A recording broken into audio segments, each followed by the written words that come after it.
Today, we're doing a bumper install on this Duramax here, and we're using our new jack adapter to get it put in place. And I wanted to show you guys how we get this set up.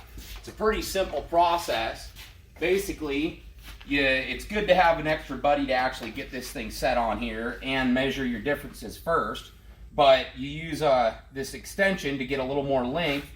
Put this top slot through this slot for the light here, or a winch fair lead. And we also have little rubber pads to help keep the finish nice. Ended up adding an extra chunk of foam because it wanted to rest on the front.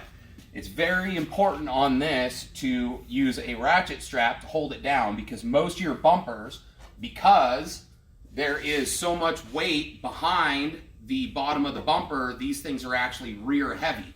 And so it wants to fall backwards, but with the strap holding this front down, this thing is nice and solid on here.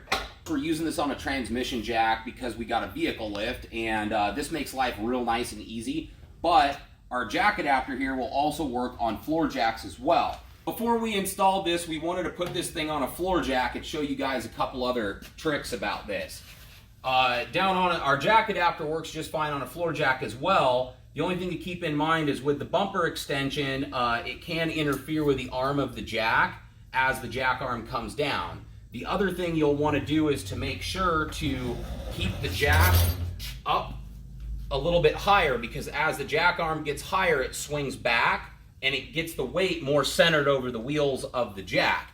The further down this jack arm goes, the more this weight is going to be tipping towards the far end of the jack, and since this is rear heavy, it might want to tip the jack over. So keep this guy a little higher.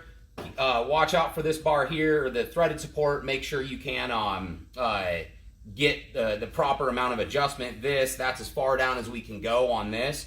So if we actually did set this up on a floor jack, I would have probably gotten rid of this threaded support, just used this support, and then lowered these two down a little bit more. One other thing to point out is all three of these are threaded, so it lets you adjust the bumper as you're installing it, which is really helpful for, many instances, especially if you don't have a couple people to help throw all the bolts in at once. Make sure to like the video, subscribe to our channel so you guys can stay up to speed with 911. I like that.